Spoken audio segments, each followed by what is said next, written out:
Turn the lights back on. Wow. Retro electro tech. When real audio ruled the world. Greetings once again, everyone. This is Retro Ernest of Retro Electrotech. Back on the bench, I have this Pioneer SX1280 up on padded blocks, positioned so that I could work on things efficiently. I'm going to jump in and start the recapping process, some cleanup, things like that, and go through in a little bit more detail. You can see here, I'm going to start with this power supply board here. All these power supply boards are going to have the electrolytics, recapped. I demonstrated in the evaluation video that these caps were all getting warm. In particular, these were getting blazing hot. The ones that you see here, you notice the shrinkage on the cans as far as the labels are concerned. And I demonstrated with an infrared thermometer too that they're getting really, really hot. Too hot to touch even. Ouch! Yeah, you can see my maximum temperature here.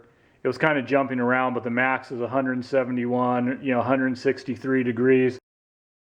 So anyways, I'm going to get that wrapped up, get these amplifier boards. I'm going to pull this other amp section out in just a bit.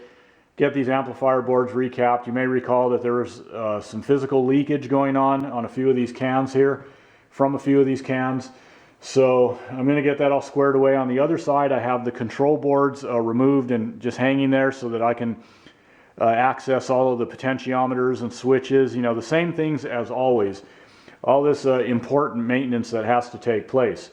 So, and as I often allude to regarding the big topic of electrolytic recapping, at the very least it's a good idea to do so in the power supply and main amp sections. And why is that? Because for one thing, they're subjected to more wear and tear electrically. I bring that up every now and then when I'm trying to emphasize where to put your E-cap recap dollars, especially if a complete electrolytic recap isn't being performed. And this is a good example. I discovered what I discovered, on the power supply boards, the caps that are getting blazing hot, some of the caps that are physically leaking on the amp boards, but this is not undergoing a full recap. And I mentioned at times that sometimes that's on account of a customer's preference not to move forward with that level of work for whatever reason. Really doesn't matter. And in addition to that, I myself can't completely recap everything I'm receiving at the time I receive it. I have a lot of restoration work to contend with, which of course includes recapping as part of that process. I'm working to thin things out a bit, and I'm at a level where, I'm at a point where I have to schedule full recapping jobs more carefully, more strategically, so I don't completely, constipate my workflow, if you know what I'm trying to say. And as I was saying, the power supplies and main amp sections are the priorities for obvious reasons. The power supply being our power plant or our heartbeat. And if you think in terms of our own anatomy and physiology, if we have a weak heart, well, it won't pump oxygenated blood to our vital organs efficiently, and our health and performance will suffer, of course. And if we have no heartbeat, then it's lights out, baby, lights out in London. And as far as the main amp sections go, that's where a small audio signal is amplified into a big audio signal that's coming at you from your speakers. So that involves higher energy and heat dissipation. Again, there's more work happening in those areas. So one thing to consider there is, when we're getting into electrolytic recapping of these areas, we want our parts selection matched up to the job at hand. Good quality components, reliable components. I think that should go without saying. But there's also a bit more to it when it comes to matching things up. Specifications, of course, have to be considered. It's not, a good practice to just slap in some replacements, electrolytics in this case, just because they're of the same microfarad and voltage ratings. That would work in most cases.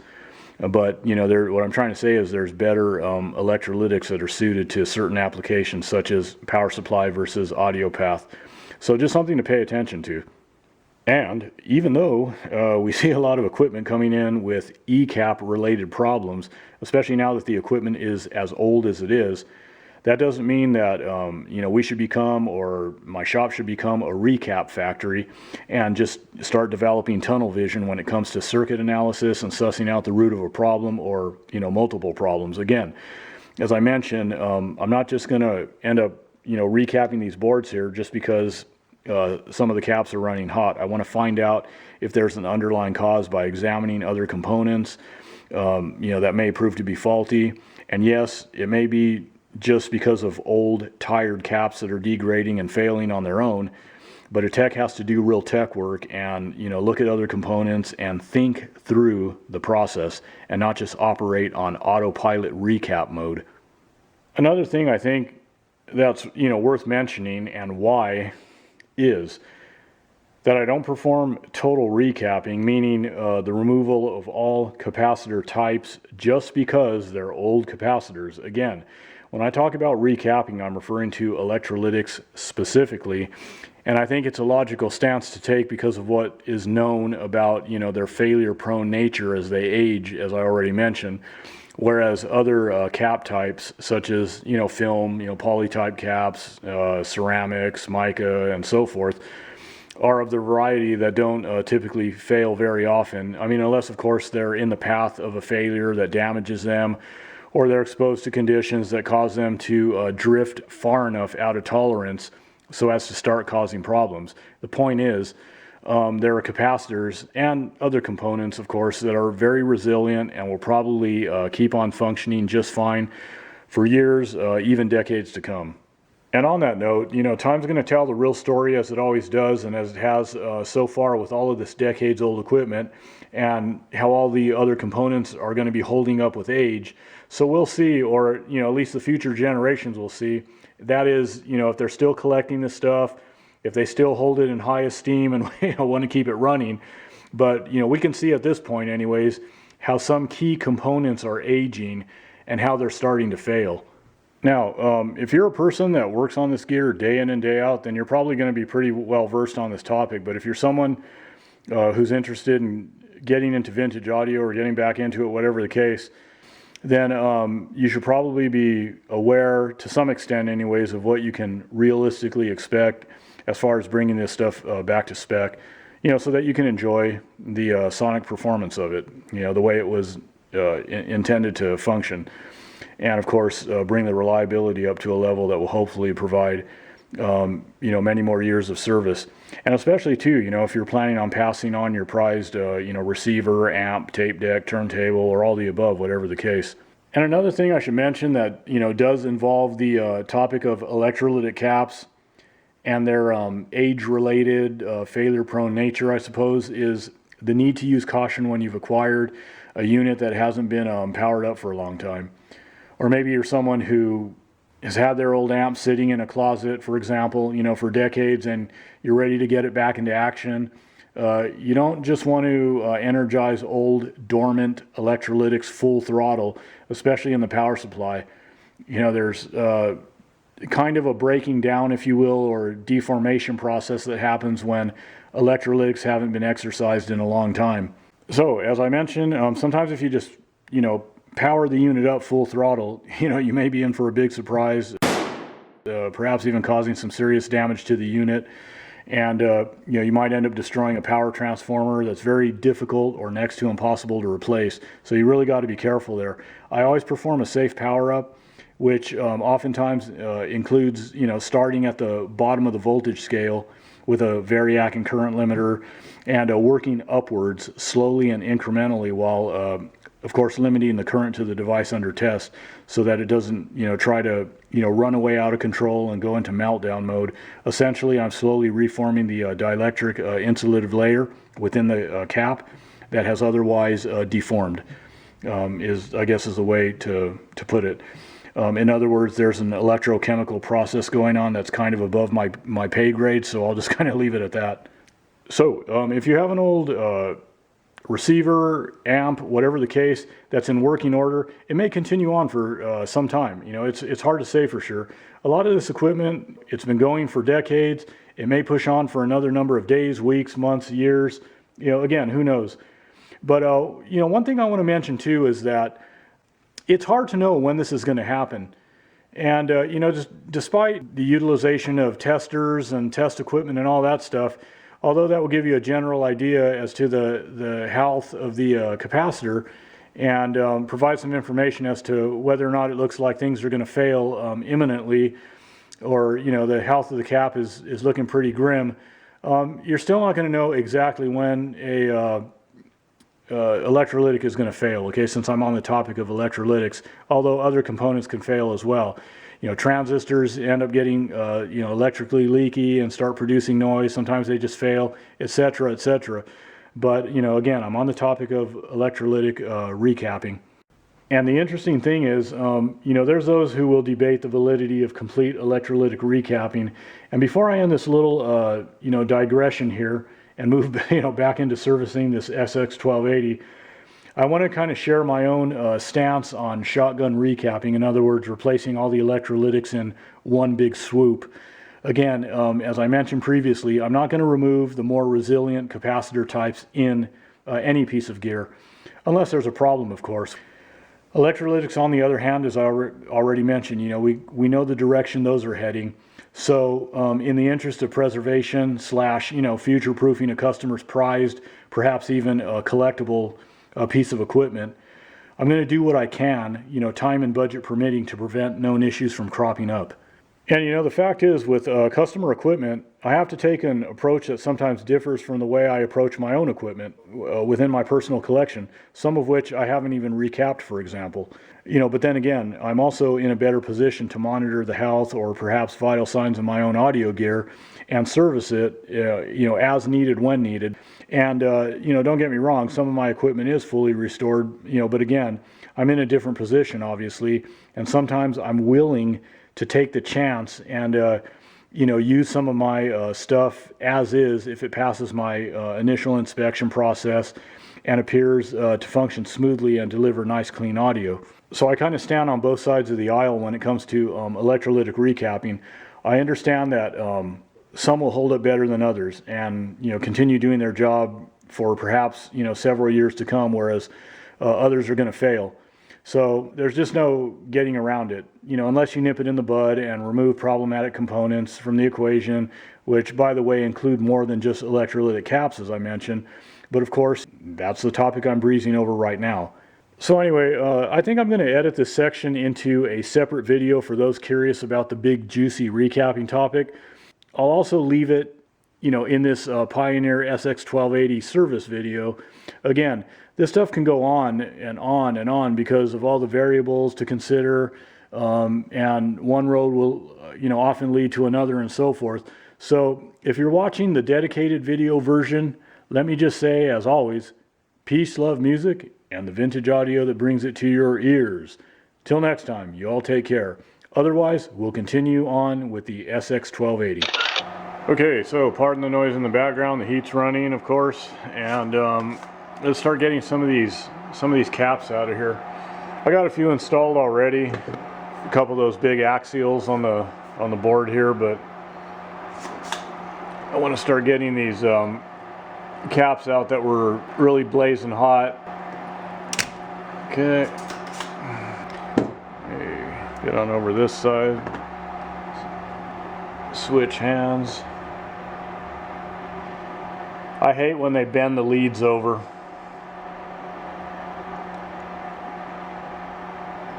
I really hate that, but it is what it is.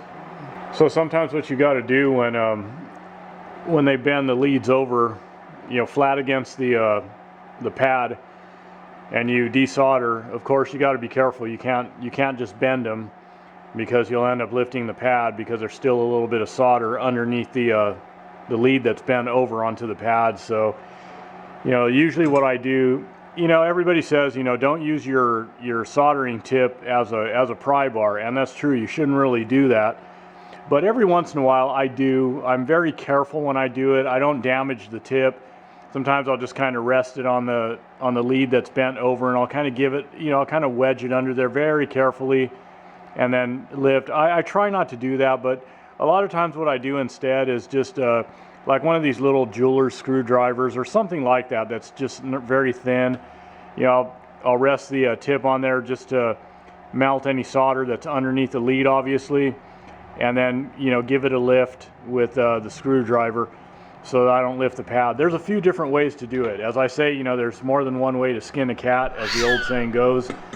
So you just got to get a little creative with that, but you do have to be careful. And then what I'm going to do is just use a little solder wick and get any excess solder off of the board here, as you can see. So that looks pretty good. The caps should come out. And as you can see, they came out just fine. They popped right out. They had a little bit of glue on them, but they still popped out okay. But I almost forgot to mention, be sure that the I'm not going to be able to show you on here, but be sure that the silk screening, the polarity that's indicated on the silk screening on the board, actually does match with the way the caps were mounted to the board, because sometimes mistakes are made, so you just got to be aware of that. Okay, so another thing I want to mention as I'm going through and recapping these boards is I'm not real concerned about the capacitors I'm taking out. Whenever I'm doing a recap, I don't really care too much about that.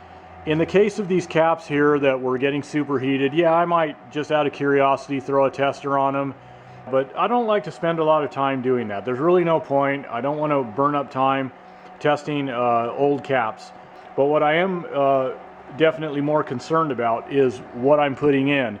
It's conceivable that a dud can slip through, a defect can slip through, and that would really stink to go in and do all this work and pull things apart and mount all these new components, capacitors and so forth, only to find out that a defect slipped through the mix. So I'm just going to do more of a pass or fail test. We're not going for laboratory precision, no need for that. This is audio equipment we're working on. We're not sending this into orbit. So again, and a tester like this little Atlas ESR, by Peak, it does a good job. It does what I need it to do. It's not going to recreate the native circuit that this capacitor is going to be residing in for the rest of its life. My objective is to improve the health of the equipment I work on. I think that goes without saying, right? That's a no-brainer. That's the whole purpose of repair and restoration. So I'm using parts that typically exceed the specs of the original. For example, the original I pulled out is an 85 degrees Celsius cap. Okay, I'm replacing it with a cap that has a long life rating. I think this is a 10,000 hour cap, and it has good ripple current handling capability for the circuit that it's in. I think the ripple current rating on this is like 2.21 amps. Again, 10,000 hours, 105 degrees Celsius temperature rating as opposed to the 85. And as I already kind of pointed out, my objective is to go in once again, and this is a very fast process as I'm moving along. If I'm sitting here talking about it, well, of course it's going to go a lot slower, but it's a fast process just to hook it up to a tester to give me a good idea of where I am. Again, 213 mics. This is rated at 220 mics, 213.8 at 0.04 ESR, and the tolerance on this part is 20%. So everything is looking good. Okay, so just for kicks, these are the caps here that were getting superheated, and you can see the shrinkage of the labels and everything's all retracted. These are what, 35 volt, 330 mic. Let me power this back on. This tester here wasn't even able to read them. You can see our capacitance is what, 19.4 picofarad. So and if we look at the